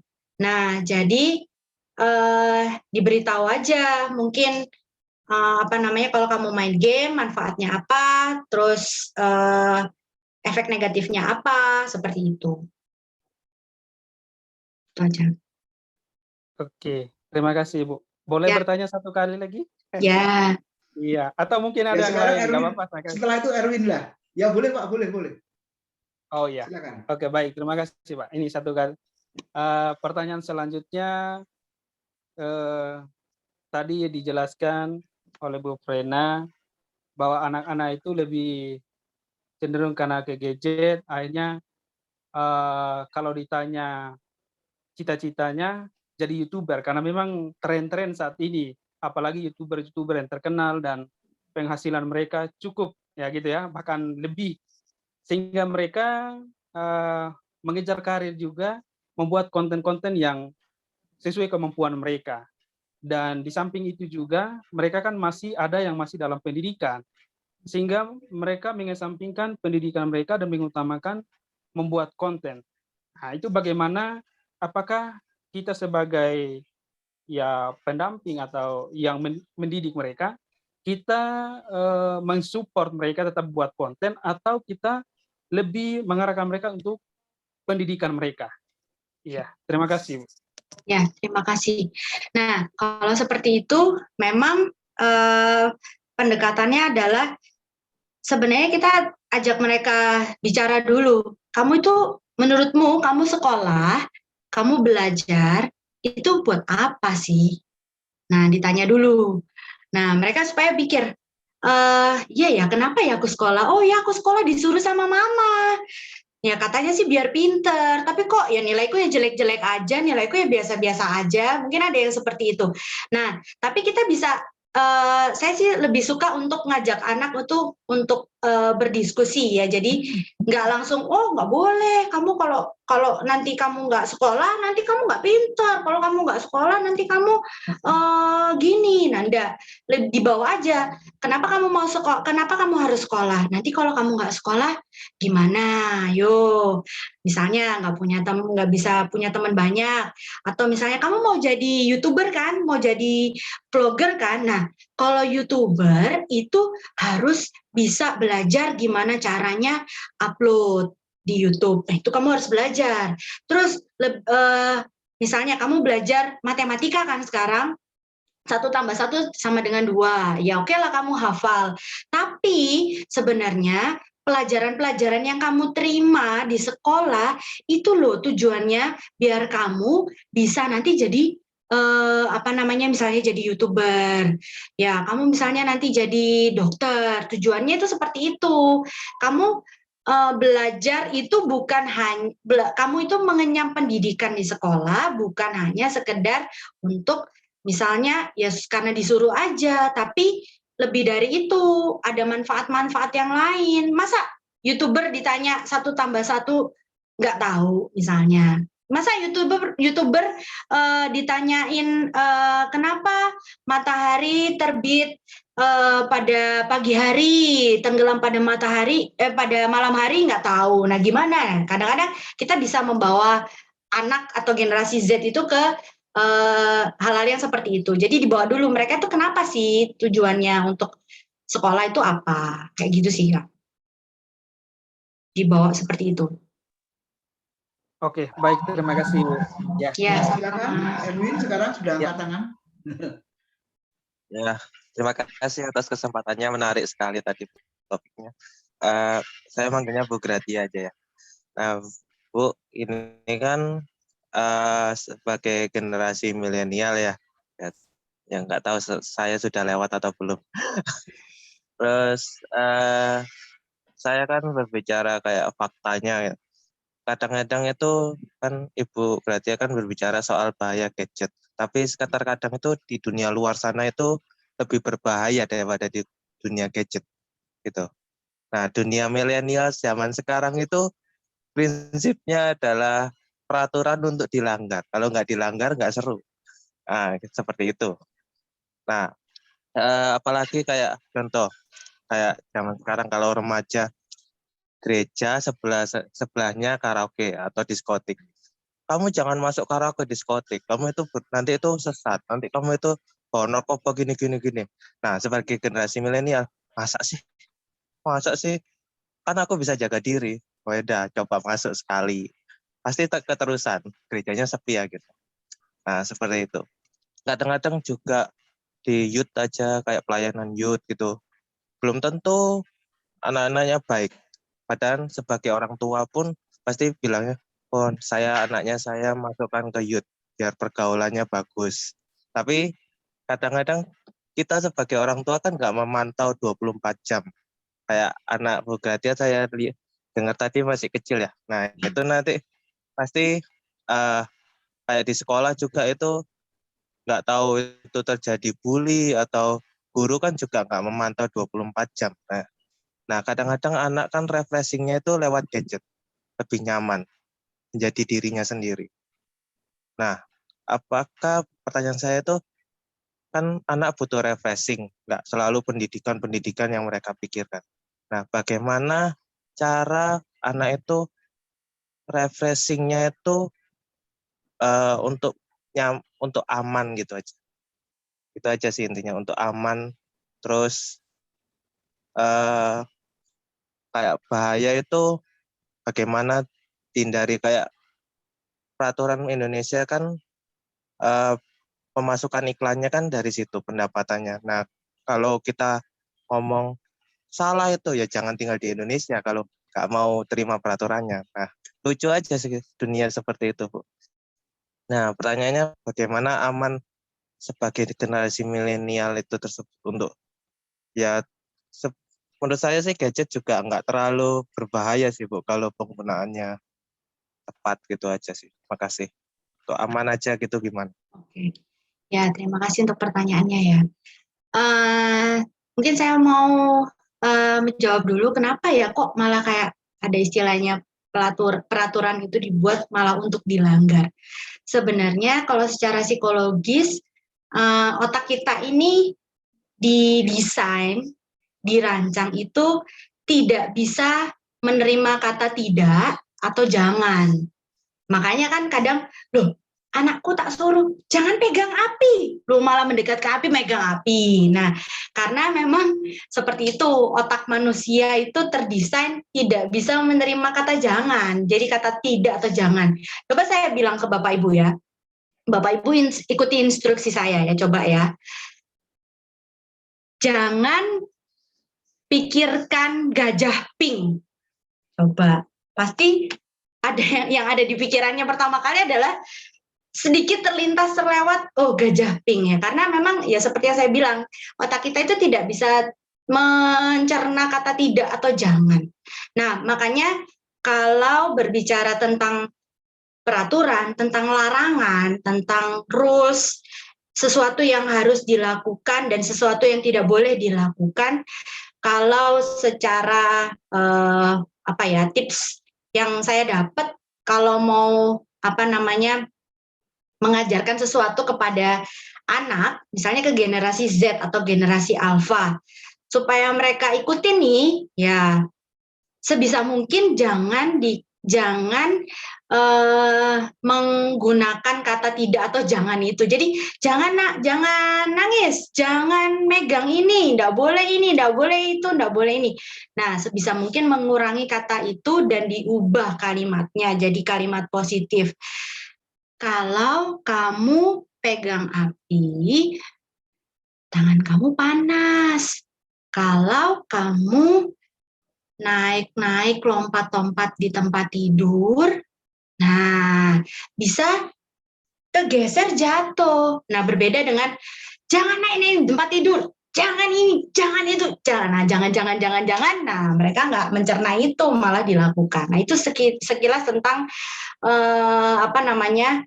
bagaimana memberitahu kepada istilahnya generasi Z sama generasi Alpha juga ya, termasuk kita semua Bapak Ibu. Jadi kita tidak sulit untuk bisa menerima, mencerna kata jangan dan tidak. Nah, lalu kemudian tadi disampaikan tentang gadget, dan sebenarnya gadget itu kalau dilihat-lihat, kalau kita bisa seperti yang tadi disampaikan kan, kalau kita bisa menggunakannya dengan baik, is okay, nggak apa-apa ya, saya setuju banget itu. Kalau kita bisa mengontrol, kita bisa istilahnya wise, yang bijak lah menggunakannya, itu bagus. Karena itu bisa sebagai gadget maupun media sosial itu sebagai sarana kita untuk bisa melakukan banyak hal. Tapi kadang ada kecenderungan untuk lebih dari itu. Nah, memang kalau bicara dunia real life itu lebih lebih banyak tantangannya, lebih banyak masalahnya. Tapi dari situ justru kita bisa belajar banyak hal. Kalau kita hanya terpaku pada gadget dan kita nggak mau untuk berinteraksi dengan dunia luar, dengan dunia real life, itu juga ada warningnya, karena sebenarnya kan kita diciptakan oleh Tuhan itu untuk bisa berelasi dengan orang lain, nggak hanya terpaku di gadget. Gadget bisa kita gunakan sebagai sarana untuk berkomunikasi dengan orang lain, tapi sebenarnya yang lebih penting daripada itu, kita bisa berinteraksi secara langsung lah. Karena kalau dengan ada sebuah penelitian dari, saya lupa kalau nggak salah dari Sugija Pranata, Universitas Sugija Pranata, Fakultas Psikologi Universitas Sugija Pranata pernah mengadakan penelitian tentang gadget dan real life itu orang yang sering gadget.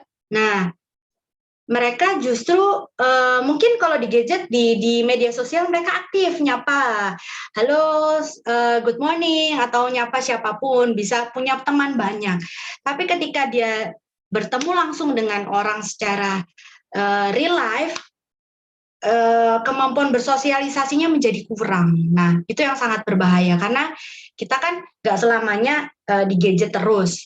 Tentu kita harus berkomunikasi dengan orang lain, bertatap muka langsung. Nggak mungkin kita mengisolasi diri sendiri secara terus-menerus seperti itu.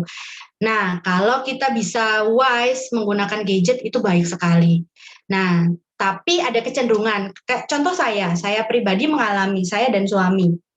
Terkadang kalau saya sama suami habis pulang kerja, kegiatan banyak sepanjang hari, ketemu anak pengen ngomong nih sama kita, pengen ngajak ngobrol, pengen apalah yang dia lakuin supaya kita perhatiin dia. Nah, tapi seringkali ada notifikasi di HP muncul, saya cek, saya buka, ini loh urusan kerjaan.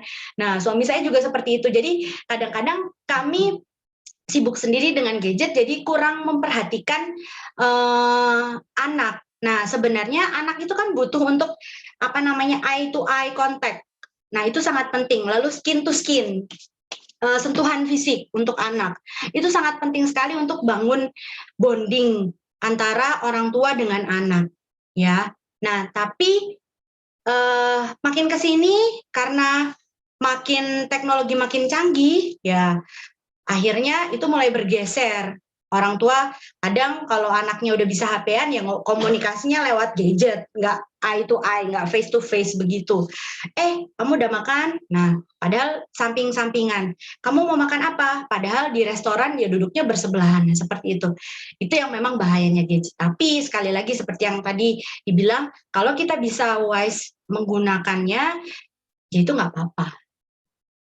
Nah, memang butuh hikmat sih untuk bisa menggunakan gadget dengan baik. Nah, ketika kita masuk ke real life-nya, memang secara manusia tentu kita nggak akan mampu untuk bisa menghadapi segala sesuatu yang datang kepada kita. Ya, kembali lagi kita harus dekat sama Tuhan. Dari situ kita dapat kekuatan, dapat pertolongan. Nah, seperti itu sih. Ada pertanyaan lain mungkin, atau apakah jawaban saya menjawab? Iya.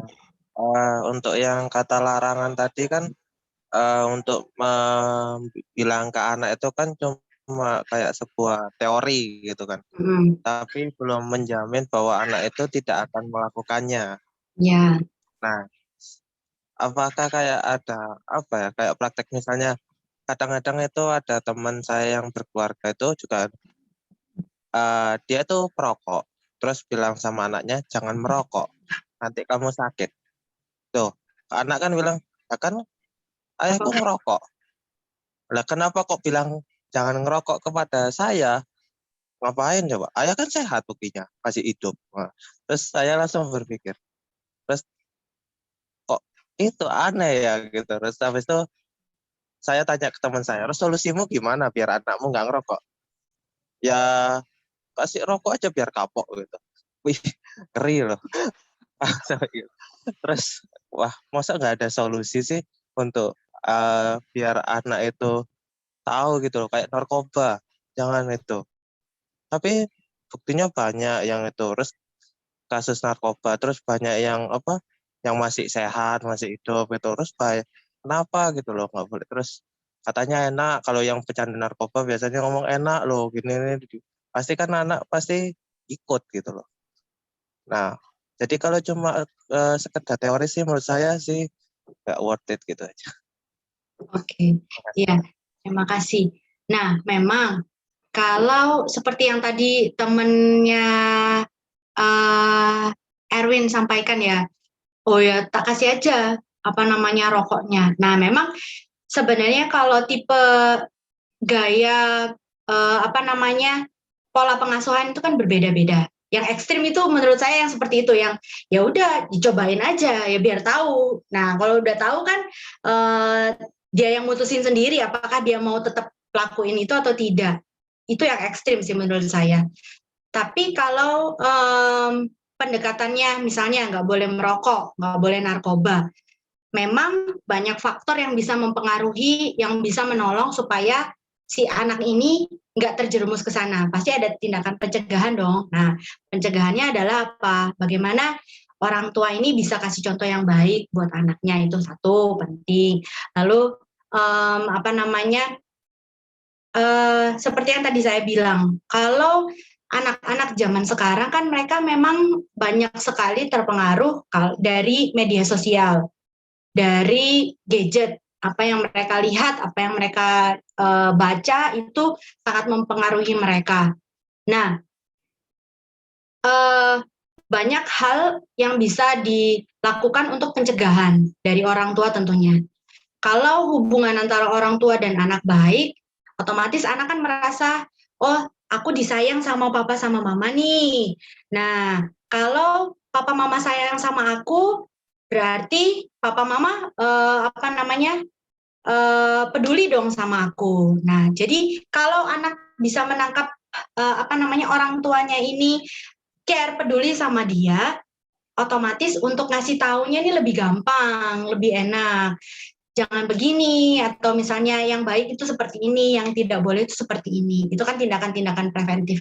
Tapi kalau misalnya sudah kejadian nih, akhirnya dia sudah merokok, sudah pakai narkoba. Nah, memang tantangannya tentu akan lebih sulit lagi, karena dua hal ini adalah dua hal yang sangat nyandu sekali untuk memutuskan begitu saja. Apalagi kalau faktor pemutusnya dari luar, dari orang lain, atau misalnya dari faktor-faktor lain, itu memang butuh waktu juga, dan agak sulit memang kalau bukan dari keinginan dari dalam dirinya sendiri seperti itu. Nah, memang kalau ada yang orang tua yang merokok, terus bilang anaknya nggak boleh merokok, itu nggak jadi contoh sih sebenarnya. Nah, makanya pencegahannya adalah bagaimana orang tua ini bisa kasih contoh yang baik dan membangun hubungan yang baik ke si anak ini tadi. Dan jauh lebih daripada itu, tentu secara manusia kembali lagi yang seperti saya sampaikan tadi, kita nggak bisa sendirian. Kita mau berusaha pencegahan sehebat apapun, kalau kita nggak bersandar kepada sumber pemberi hidup kita, kepada Tuhan, akan sia-sia. Nah, kalau memang bicara soal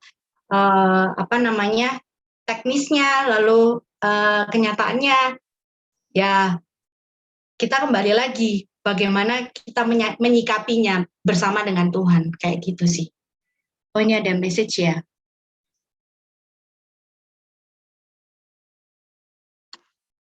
Oke. Faktanya manusia. Oh, oke. Ya, terima kasih untuk sharingnya. Ya. Ya, terima kasih buat Bu Gracia Frina yang sudah menyampaikan materinya. Nanti disambung minggu depan, Senin depan, Bapak Ibu, ya, karena waktunya sudah habis. Kiranya semua boleh menambah wawasan buat kita untuk melayani generasi milenial dan Z yang Tuhan percayakan pada kita. Terima kasih atas kebersamaannya. Saya minta tolong untuk Bu Jenny berdoa penutup. Kita akhiri pertemuan kita malam hari ini.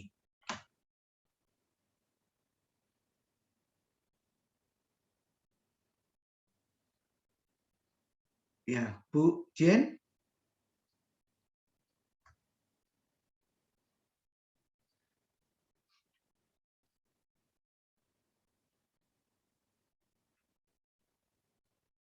Oh, terputus. Ya. Oke, Bu Meta ada? Bu Meta?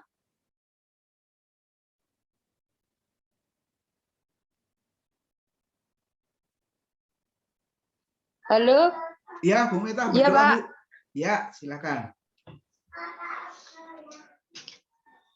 Terima kasih Tuhan Yesus, pada saat malam hari ini kami sudah belajar mengenai tentang bagaimana kami mengatasi anak-anak yang harus kami layani dengan segala kesulitan yang harus kami alami juga. Kami mengucap syukur pada saat malam hari ini kalau kami sudah mendapatkan ilmu dari Bu Gracia.